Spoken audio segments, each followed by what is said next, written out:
하나님 사랑하는 성도님들 주님의 이름으로 환영합니다. 예배분과 한번 인사하겠습니다. 하나님이 당신을 사랑하십니다.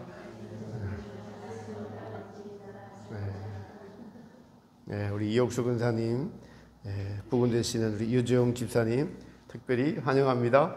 반갑습니다. 너무 반갑습니다. 참 처음으로는 우리 예수님이 제일 기분이 좋으실 것 같고, 두 번째는 우리 이옥수 권사님이 너무너무 좋으실 것 같고, 그 다음에 우리 한빈 자매가 좋을 것 같고, 그 다음에 저희 모두가 너무너무 기쁘죠. 하나님 살아계십니다. 먼저 두 번째 이곳 성전에서 예배를 드립니다. 오늘은 영성의 생활의 기초에 정직한 마음에 대해서 같이 말씀을 나누면서 은혜 받고자 합니다. 정직한 자를 위하여 완전한 지혜를 예비하신다라고 말씀하시는데, 하나님 보시기에 정직이 무엇이며 또한 그런 정직한 자를 위하여 완전한 지혜를 예비하신다고 하시는데, 그 지혜가 무엇인지 같이 말씀을 상고하며 은혜를 나누고자 합니다. 사람들이 말하는 정직은 도덕적인 정직을 말해요. 사기치고 거짓말하고 교통법규 안 지키고 이런 것들. 또 그리고 나는 도덕적이다. 사람들에게 해를 끼치지 않고 살아가면서 이 도덕적 정직이 아주 큰 자기의 정체성이 되어서 나는 누구 앞에서도 떳떳해라는 자기 확신으로 살아가는 사람들, 이게 도덕적인 정직입니다. 물론 이런 분들은 세상에서 그렇게 많지는 또 않습니다. 그러면서 또 세상에서 존경을, 도덕적인 양심을 지킴으로써 존경을 받고 살아가고 있는 분들, 또 이것을 목표로 삼고 살아가고 있고, 그것 자체가 인생의 큰 자기 자신의 자산이고 정체성이기도 합니다. 그러나 하나님 보시기에 정직, 예수님 보시기에 정직은 그런 것이 아니에요. 항상 예수님께서 지금 나를 어떻게 보고 계실까, 내 마음을 지금 어떻게 보고 계실까라고 예수님의 기준의 정직이 그리스도인들에게 정직이다라는 사실입니다. 제가 앞서 말씀드린 이러한 도덕적 기준의 정직이 사실은 교회에 들어와 있어요. 또 사실은 그리스도인들조차도 이 도덕적인 정직조차도 지키지 못하는 분들이 많으니까 세상에 지탄을 받고 있기도 하는 것이 사실입니다. 성경에서 정직하면은 우리는 다윗이 떠오릅니다. 사도행전 13장 21절 이하에 이렇게 말씀하고 있어요. 베냐민 지파 사람 기스의 아들 사울을 40년간 왕으로 주셨다가 패하시고 다윗을 왕으로 세우시고 전거하여 가라사대, 내가 이새의 아들 다윗을 만나니 내 마음에 합한 사람이라 내 뜻을 다 이루게 하리라 하시더니, 다윗을 향해서 내 마음에 합한 사람이다, 내 뜻을 다 이루게 하리라 하셨습니다. 다윗은 하나님 앞에 정직한 사람이었습니다. 그는 하나님 앞에서 사람 앞에서 감출 것이 없는 것임을 깨달았습니다. 대표적인 것이 우리아의 아내 밧세바를 범한 일로 선지자 나단의 책망을 받을 때 그 책망을 달게 받아들였습니다. 다윗은 흠이 없는 사람이 아니라 흠이 많은 사람이었어요. 그럼에도 그의 흠을 지적하고 그의 죄를 지적할 때에 그는 그것이 사람에게서 난 소리가 아니라 하나님에게서 난 소리임을 알았습니다. 그래서 하나님에게서 난 것을 아는 것이 정직입니다. 그래서 핑계를 대지 않았어요. 자신의 잘못을 인정하고 하나님께 용서를 빌었습니다. 물론 그가 우리아의 아내인 밧세바를 범한 일은 양심을 저버린 일이죠. 그리고 우리아를 전쟁터에 보내서 죽게 한 것이 살인을 저지른 일이고 그 대가를 나중에 받게 됩니다. 그런데 그 일을 지적받을 때의 자세가 정직하다는 것입니다. 우리가 모든 권한과 권세가 다윗이 힘을 가지고 있는데 누가 잘못을 지적한다면 내가 왕인데 라는 생각을 가졌다면 다윗은 나단을 죽이고 그 사건을 덮으려고 했을 거예요. 대부분의 왕이나 사람들은 그렇게 아무도 모르는 일로 하고 싶어 합니다. 왕의 체면이 땅에 떨어지고 왕의 권위가 땅에 떨어지기 때문에 그래요. 그런 자신의 치부를 드러내기 때문에 그렇죠. 그러나 나단의 지적이 하나님으로부터 온 것을 알았기에 그는 그 지적 앞에 정직히 행하고 자신의 잘못을 뉘우쳤습니다. 이것은 매우 중요합니다. 여러분, 우리가 하나님 앞에서 정직하지 않는다면 하나님은 우리로 무슨 일도 이루지 못합니다. 하나님의 일의 바탕에는 절대적으로 정직이라는 하나님의 근본이 있습니다. 건물을 올릴 때 뭐부터 시작하죠? 토목공사하고 이렇게 올라가잖아요. 토목공사가 잘못되면 건물이 똑바로 못 올라갑니다. 하나님께서 하시는 일은 정직이라는 이 바탕의 공사 위에서 모든 일이 이루어져요. 오늘 아까 사도행전에서도 다윗이 내 마음에 합한 사람이라 그로 나의 일을 이루리라. 정직한 다윗의 바탕 위에 하나님의 나라의 일을 이뤘는데 이 말은 시사하는 바가 매우 큽니다. 잠언서에서 하나님의 공의가 나오는데 하나님께서 사람 개개인에게 이루실 일이 하나님의 공의예요. 모든 인류가 하나님을 믿기를 원하시는 것이 하나님의 첫 번째 공의입니다. 그 중에 믿는 이들에게 영적인 성장을 이루어 가시는 것이 하나님의 공의죠. 하나님의 최종적인 공의는 익은 열매를 추수하셔서 천국 국간에 들으시는 것이 하나님의 최종적인 공의입니다. 이것이 어떻게 이루어지는가? 바로 정직이라는 바탕 위에 이루어진다는 것입니다. 하나님께서 세상을 창조하셨어요. 하나님께서 타락한 인간을 위하여 약속하시고 그 약속을 지키셨습니다. 아들 예수님을 보내시고 우리를 위하여 십자가에서 피를 흘리게 하시고 죄사함의 은총을 주셨습니다. 이게 사실이죠.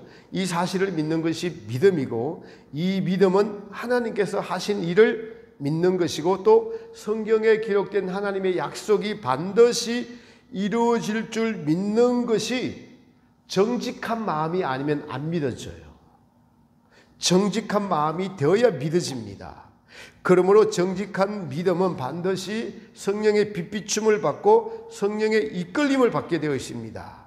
거기에 우리의 생각을 썩지 않는 것을 말해요. 자기의 사상을 썩지 않는 것을 말합니다. 여러분 계시록 2, 3장에서 7교회에게 기 있는 자는 성령이 교회들에게 하시는 말씀을 들을지어다. 성령이 하시는 말씀을 듣는 것, 이게 믿음이고 이게 정직한 마음이 돼야 들려요. 그리고 뭐라고 하세요? 이기는 자가 되라. 이 땅에서 세상과 친하게 지내지 말고 세상과 싸워 이기고 그리고 눈에 보이지 않는 마귀와 싸워 이기고 역경이 있을 때 그 역경에 굴복하지 말고 환난 속에서도 믿음을 지키라. 이것이 이기는 자가 되라고 성령님께서 권면을 하고 계셔요. 이 이기는 자가 되는 것이 온전한 정직을 이루는 것입니다. 그 마음의 생각에 거짓이 없는 것. 여러분 주님의 모든 말씀이 옳습니다. 그대로 되어질 줄 믿습니다라고 고백할 수 있는 마음의 상태가 계속적으로 지속적으로 이루어지는 것이 정직입니다.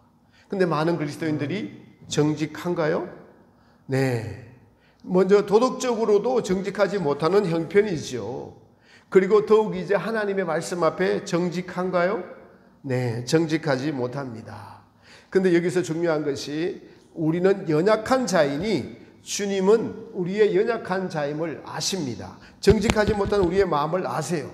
그런데도 너희 자신이 시류에 실패에 빠져 있지 말고 너를 거기서 능히 구원하시고 도우시는 주님을 바라보라. 정직은 너에게서 난 것이 아니라 하나님에게서 온 것이야. 그 주님을 바라볼 때 우리의 연약함을 도우시는 성령님께 도움을 요청하라. 자, 그러니까 모든 믿음이 하나님에게서 나왔고 하나님이 우리에게 주시고자 하는 것을 우리는 수용하는 것이 정직한 마음이에요. 우리 자신이 스스로 정직하지 못해요. 수용하는 것이 정직입니다. 그래서 주님 저를 도와주세요라고 진실되게 기도하면 반드시 도와주십니다. 제가 지금 너무 힘들어요. 저를 지금 구해주세요라고 하시면은 주님은 진실한 기도를 반드시 들으시고 응답해 주십니다. 그런데 우리가 정직하지 못한 것들이 여러 가지 이유가 있지만은 우리의 한편을 알고 있는 지식 때문에 그러합니다. 성경은 이기는 자가 되라고 권면하시는데 우리 지식이 이기는 자가 되려면 지식이 있습니다. 세 번 차례의 연당 과정을 지나야 되고, 또 보니까 숫자가 14만 4천 명이라고 하니까 계산 들어갑니다. 예. 야, 그리스도인들 중에 뭐 10,000명 중에 1명 꼴이네? 이러면은 포기하게 돼요. 서울대 들어가는 것보다 훨씬 어렵네? 아니, 거의 하버드에 들어가는 수준이잖아. 이런 지식의 생각이, 그건 우리 생각이에요. 그게 거짓된 마음에서 나온 우리의 생각이라고요. 하나님은 그 생각하지 말고 성경의 말씀에 그대로 받아들이라. 그리고 이기는 자가 되라라고 그 마음을 그대로 받아들이는 것이 정직한 마음이에요. 근데 우리의 지식이 도리어 가로막혀서 이기는 자가 되지 못하게 막고 있다는 사실을 여러분 아셔야 됩니다. 나 같은 사람은 택도 없어. 네, 이게 자기 생각이죠. 이것이 거짓된 마음이라는 것입니다. 거짓된 마음, 여러분 이것이 거짓된 마음인 것을 대부분 모르셨습니다. 내게서 난 것이 거짓이라고요. 그 거짓된 마음을 가지고는 하나님의 뜻을 이룰 수가 없는 것입니다. 성자산 출신의 그 천주영 선교사님이라고 요즘 유튜브에 자주 나오시는 분인데, 천국과 지옥의 연계 체험을 자주 하시면서 요즘 많은 이들에게 주님의 옳은 복음, 바른 복음, 천국에 대한 지식을 잘 전하고 계시는 선교사님이신데요. 그분이 천국에 가니까 이 행위책들이 기록되어 있는데 다이아몬드로 되어 있고 금으로 되어 있고 엄으로 되어 있고 저 책도 다 다르다라는 것입니다. 모든 순간순간에 한 모든 행위들의 책이 다 기록되어 있다라는 거예요. 그런데 어떤 이제 다른 선교사님 이야기를 하는데, 이분이 참 아프리카에 가서 선교를 했다는 거예요. 그 얼마나 헌신하고 희생해서 아름다운 삶입니까? 근데 이분을 잠깐 이렇게 비춰지는데, 전도지를 이렇게 나누어주면서 아프리카 여인들에게 가슴을 쳐다보더라는 거예요. 그게 기록이 되어 있다라는 거예요. 그런데 이분이 그래서 소천을 할 때는 천사 2명이 와서 데리고 가는 것을 보여주시더래요.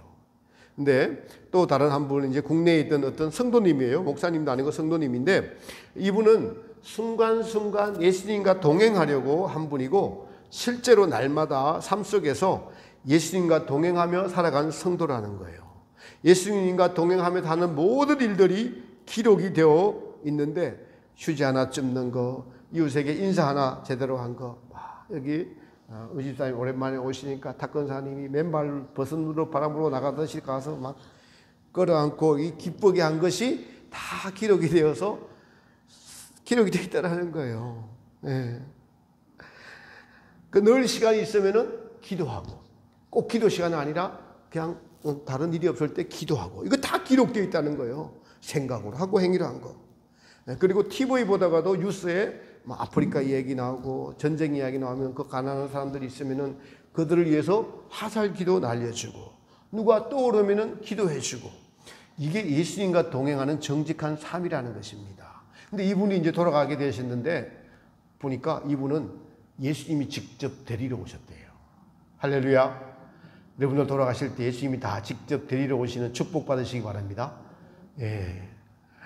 천사들이 와서 수행을 하면서, 와, 저 사람은 좋겠다, 저분은 좋겠다, 예수님이 직접 와서 데리고 가니까 천국에서 영생복락 누릴 상급이 얼마나 좋겠냐 라면서 그렇게 말씀하시더라는 거예요. 정직한 사람이 예수님과 동행하게 되는 거예요. 정직은 예수님과 함께 있고 예수님과 동행하게 되는 것입니다. 우리가 지금 최근에서 계속 강조하는 말이, 우리는 실패할 수 있는 연약한 자입니다. 우리는 죄성을 가지고 있기 때문에 연약하여 넘어질 수 있죠. 그러나 넘어진 나, 실패한 나 자신을 바라보지 말고 우리를 다시 일으켜 세우시는 예수님을 바라보는 것이 정직이에요.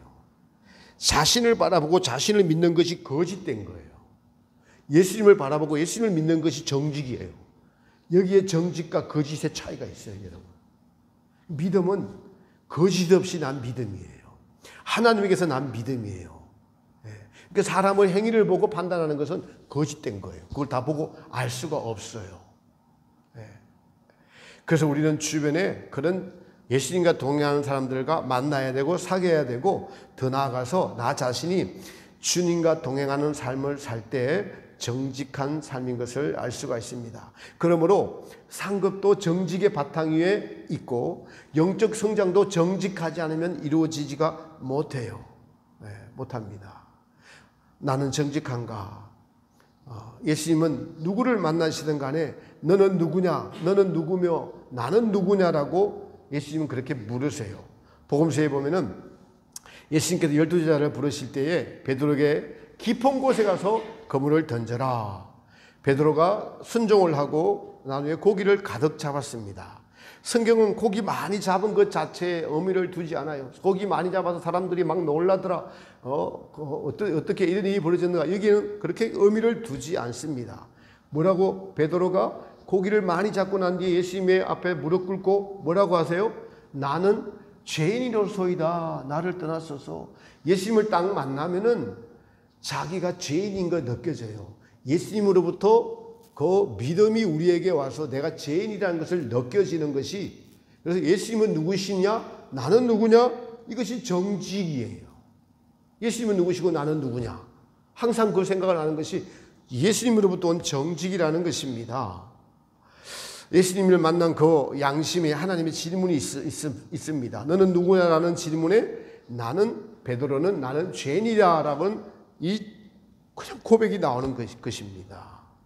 또 요한복음 4장에 사마리아 여인이 예수님과 만나는 장면이 나옵니다. 예수님께서 가서 먼저 기다리시고 그리고 먼저 말을 건네시면서 또 물을 좀 달라라고 말씀하세요. 사마리아 여인이 이렇게 말합니다. 당신은 유대인으로서 나에게 어떻게 물을 달라고 합니까? 하니까 이는 유대인이 사마리아인과 상종치 아니함이라. 그 역사가 지금도 하마스와의 전쟁하고 헤즈볼라의 전쟁 아직도 하고 있는 거예요. 그렇게 예수님께서 이렇게 대답하십니다. 너가 만일 하나님의 선물과 또 내게 물 좀 달라는 이가 누구인 줄 알았다면, 그가 누구인 줄 알았더라면 내가 그에게 구하였을 것이요 그가 생수를 내게 주었으리라. 예수님은 생수를 주러 오신 분이고 이 사마리아 여인은 물을 길러 왔다가 생수이신 예수님을 만납니다. 그러니까 나는 생수를 주러 왔고 너는 그 생수에 목마른 자가 되어야 된다. 너는 지금 낮에 물을 떠러 왔지만은 사실은 생수인 나를 만나야 된다라고 말씀하시는 거예요. 물 좀 달라 하는 이가 내 앞에 섰는 이가 누구인 줄 알았다면 여러분 정말 예수님을 정직한 마음으로 여러분이 누구인 줄 알았다면은 예수님에게 구하는 것이 생수를 달라고 구했을 거란 거예요. 이 말이 뜻하는 바가 심오합니다. 하나님의 선물과 또 아들을 주시고 구원을 주시고 내게 물 좀 달라는 이가 누구인 줄 알았다면, 여러분 이 여인이 왜 그 예수님을 몰라 배웠을까요? 뒤에 장면에 나오는데 두 가지가 나옵니다. 그렇게 대화를 하다가 예수님께 이렇게 질문을 해요. 당신이 야곱보다 큽니까? 그 무슨 말 뜻이냐니까 우리 조상 야곱이 그 지금 사마리아 우물가, 이 우물가를 사마리아에서 이 우물가를 야곱이 팠어요. 야곱이 누굽니까? 아브라함과 이삭과 야곱의 12아들이 이스라엘이잖아요. 근데 이스라엘의 조상인 야곱이 지금 우리가 먹는 이 우물이 야곱이 판 우물이에요. 그리고 이 우물을 자기 아들들과 짐승들과 같이 먹었는데 당신이 이것보다 큽니까? 이렇게 말하는 거예요. 그것이 우리 동네에 있지 않습니까? 유대인이 그렇게 자랑할 거라고 있어요? 당신은 유대인으로서 나에게 그렇게 이야기하는 것 같은데 우리도 자랑할 것 있어요. 이런 뜻입니다. 여러분, 우리가 어떤 것이라도 예수님 말고 다른 것이 우리의 자랑이 된다면 그것이 야곱의 우물입니다. 이 우물을 자랑하는 이 여인의 정체성은 곧 사마리아인 대부분이 가지고 있는 정체성이었습니다. 오늘날 이 잘못된 정체성 때문에 예수님을 몰라보고 자기의 종교적 유산을 자랑하는 것이 얼마나 많고, 그리고 이 사실 때문에 지금 예수님께서 성경에 이렇게 종교적 유산을 자랑하지 말라고 하심에도 불구하고 우리는 얼마나 자랑하고 또 우리는 그래서 얼마나 썩고 있습니까? 그렇게 자랑하는 것들은 정직하지 못한 것이기 때문에 생수를 주러 오신 예수님을 모르는 것입니다. 여러분, 우리가 이 세상에서 영원히 살 것 같이 하루하루 살아가는 것이 속고 살아가는 것입니다. 하나님을 믿고 산다고 하지만은 믿음이 없는 삶이지요. 썩는 것입니다. 이것이 정직하지 못한 마음에서 나온 것들이에요. 나에게서 나온 것입니다. 내가 속고 살았는데 속고 살았으면 억울하죠. 왜 내한테 책임을 돌리지? 그래서 속지 말라고 성경에 기록된 것이에요. 한번 죽는 것은 사람에게 정하신 것이요, 그 후에는 심판이 있으리라라고 성경에 속지 말라고 그렇게 기록해 놓은 것입니다. 여러분, 이 말씀이 적용되는 케이스가 다양하게 있을 수가 있습니다. 심하게는 죽을 고비를 넘겨본 사람, 입신하여 지옥에 갔다 온 분도 있죠. 박영문 장로라고 입신에서 들어가 보니까 지옥에 자기 아버지가 있더라는 거예요. 그래서 처갓집에 불질러서 모두 죽이고 자기도 죽겠다고 한 분이 이제 예수님 믿어서 장로님 되시고 목회자까지 되셨지만은 그럼에도 후에 보면 또 동일한 죄를 짓고 삽니다. 천국과 지옥을 보고 갔지만 그 생각을 계속 그 주님이 주신 은혜의 생각을 갖고 살지 못하고 다시 세상에 내려오니까 육신의 정욕, 안목의 정욕, 이생의 자랑에서 여러분 술을 먹고 그렇게 하다가 또 어려움을 겪으면서 유혹에 넘어진 것들을 우리가 간증을 통해서 보았습니다. 예수님께서 지금 저와 여러분들에게 무엇을 주러 오셨나요? 사마리아 여인에게 영원히 목마르지 않는 생수를 주러 오셨는데 이 여인은 도리어 야곱의 우물을 자랑하고 있었기 때문에 그 마음의 정체성을 가지고 있기 때문에 예수님을 만나지 못하고 알아보지 못했습니다. 여러분, 사람들 대화하는 거 들어보십시오. 다 썩어 없어질 이 땅에 그 자랑하면서 살아가고 있습니다. 전부 없어지는 것들 다 야곱의 우물들입니다. 예수님이 있는다는 분 우리도 깊이 생각해 봐야 됩니다. 예수님은 생수를 주러 오셨는데 그 생수는 관심이 없고 도리어 이 여인과 같이 야곱의 우물을 자랑하는 자들이 되어 있지 않은지 우리는 심각하게 자신을 돌아봐야 합니다. 물론 신앙의 정도에 따라서 달라지기도 합니다. 예수님을 잘 알지 못할 때에 예수님이 우리에게 진정 무엇을 주시려고 하시는지 잘 알지 못할 때는 우리는 세상의 복을 찾게 됩니다. 그리고 주님은 그것을 주시고 하나님이 살아계심을 나타내 보이기도 하시죠. 그런데 신앙이 무엇인가라고 본질의 질문을 던질 때 생수 주러 오신 예수님, 생명 주러 오신 예수님의 생수는 무엇이고 생명은 무엇인가라는 질문을 던지고 답을 찾아야 합니다. 이 여인이 그 생수의 물을 달라고 하니까 예수님은 이렇게 대답하십니다. 너 남편을 데려오라. 저는 남편이 없나이다. 그래, 너 말이 옳다. 지금 있는 남편도 네 남편이 아니다. 너는 남편이 5이나 있었잖냐. 무슨 말입니까? 예수님을 만나려면, 생수로 만나려면 정직해야 된다는 거예요. 죄 문제를 해결해야 된다는 것입니다. 나는 모든 것을 다 알고 있다. 그리고 그 알고 있는 것을 폭로해서 창피해 주려는 것이 아니에요. 그래서 예수님의 제자들을 다 먹을 것을 사러 동네에 보내시고 예수님과 여인하고 둘이만 지금 그 대화를 하고 있습니다. 우리는 주님 앞에서 아무것도 감출 것도 없고 속일 것도 없음을 알려주시고 계십니다.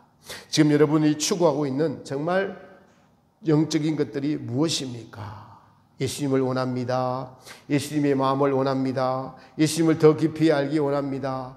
그런데 우리가 원하면 성령께서 도와주셔서 우리 마음에 진심으로 그런 원함이 생기게 되죠.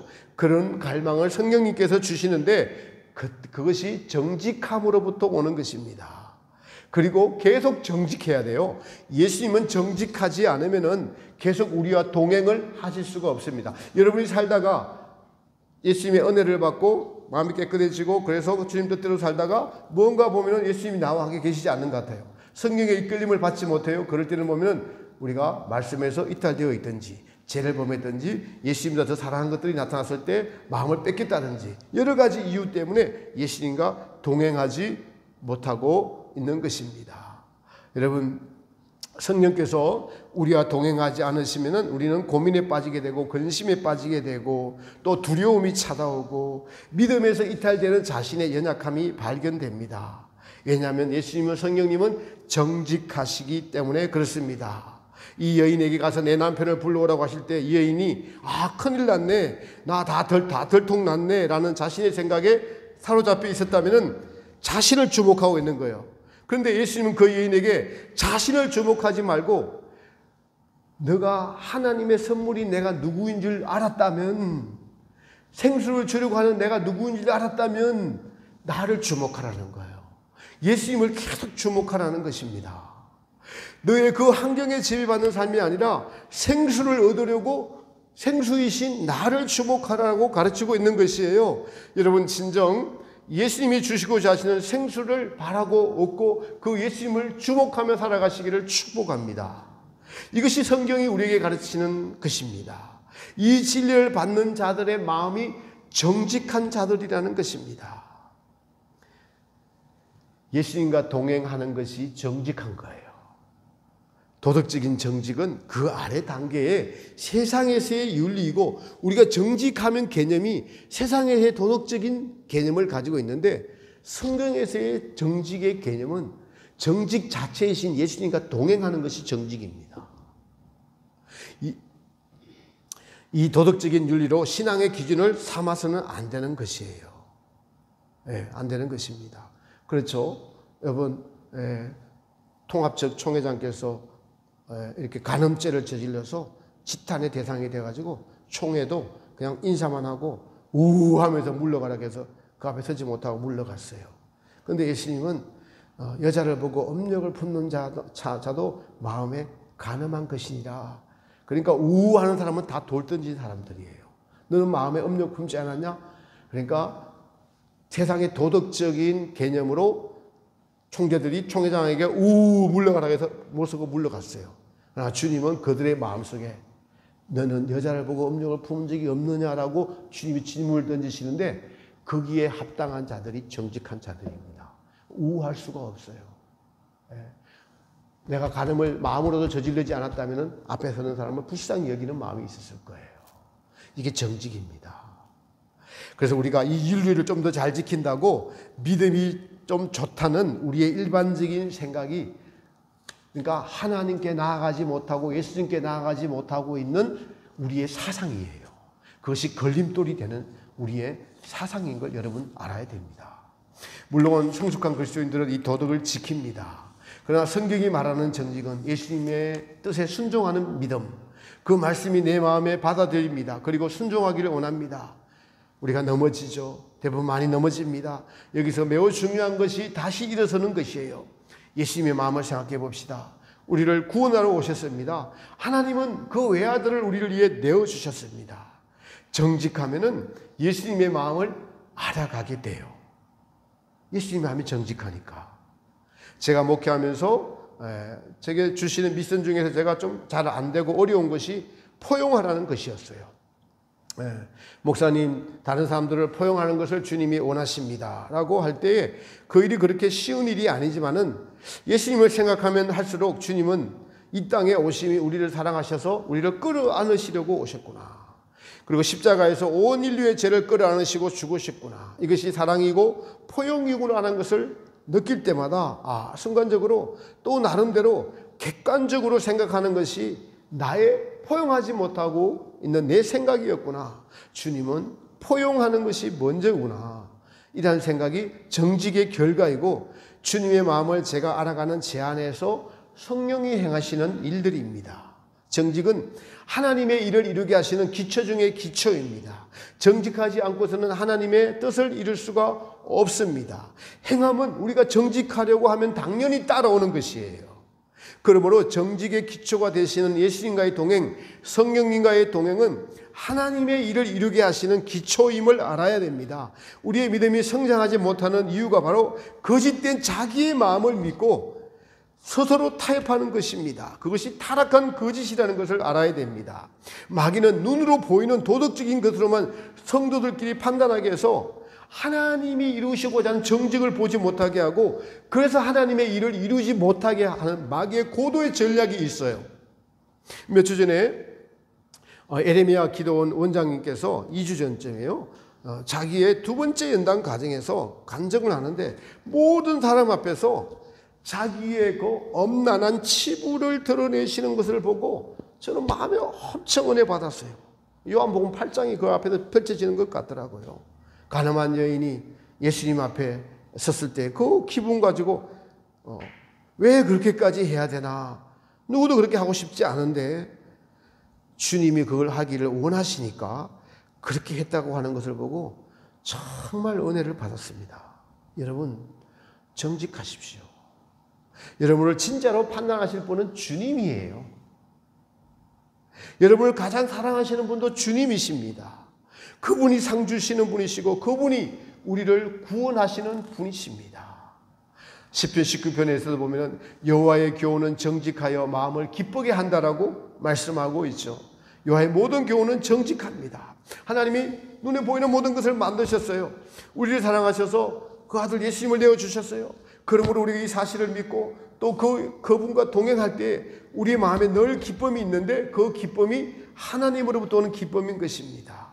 도둑은 길거리에서 경찰을 만나면 어떻게 해요? 네, 괜히 마음이 불편해서 고개 숙이고 지나가고 막 돌아가고.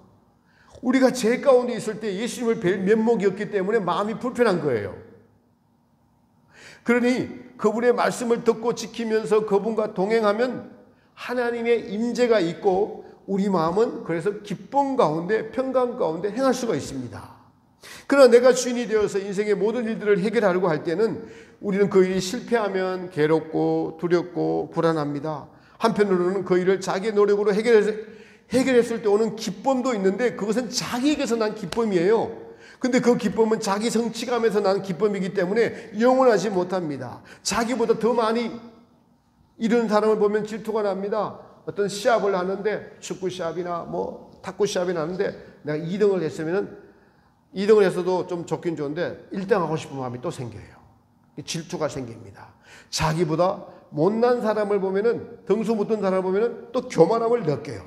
그 인생사 모든 것들이 이 자기를 위한 것들은 다 정직하지 못한 것 때문에 나보다 잘난 사람이 있으면 질투하고 못난 사람이 있으면 교만하고 그런 거예요. 근데 예수님을 중간에 모시면은 누구를 만나든 겸손하려고 하고 질투하는 것이 죄인 줄 알고 다른 사람이 잘 되기를 계속 축복해 주고 기도해 주고 이렇게 하는 것들이 전부 다 하나님에게서 난 정직에서 난 것들이에요. 이것이 계속 반복되어져 갈 때 정직이라는 기초 위에서 계속 반복되어져 가기 때문에 영적인 성장이 빠른 것이에요. 주님의 형상을 닮아가는 것입니다. 성령이 이끄시는 교회는 이 정직 바탕 위에 하나님의 일을 이루어 가시는 저 여러분 되시기를 축복합니다. 하나님의 마음에 합한 다윗을 통해서 하나님께서 크게 두 가지 일을 하셨는데 하나는 사람이 세운 사울을 패하고 하나님이 원하여 세우신 다윗을 통하여 이스라엘을 개국하셨어요. 솔로몬 성전을 만드시고 또 하나는 영적인 다윗의 가문을 통하여 예수 그리스도가 이 땅에 나게 하는 그 일을 하셨습니다. 이것이 다윗의 정직을 통하여 하신 하나님의 일이셔요. 정직은 마음이 청결한 것을 의미합니다. 마음이 청결한 자가 하나님을 볼 것이요. 그 다음에 의를 위하여 핍박받는 자가 천국이 저희 것이 비로소 되는 것이에요. 천국의 주인이 되어가고 하나님의 유업을 받는 사람들이 되는 성경이 너무나 정확하게 맞는 것입니다. 우리가 이 비밀을 주님으로부터 받았습니다. 여러분 안에 계신 성령님께서 여러분에게 하시는 일들을 묵상하고 또 주님의 말씀들을 묵상하면서 그분과 동행하는 것이 정직한 것입니다. 그러면 성경에 기록된 모든 것들이 내게 사실로 나타나게 될 것입니다. 이것이 살아있는 믿음입니다. 정직을 기초로 해서 나타나게 된 살아있는 신앙인 것입니다. 우리 모두 이 부름의 초청을 받았습니다.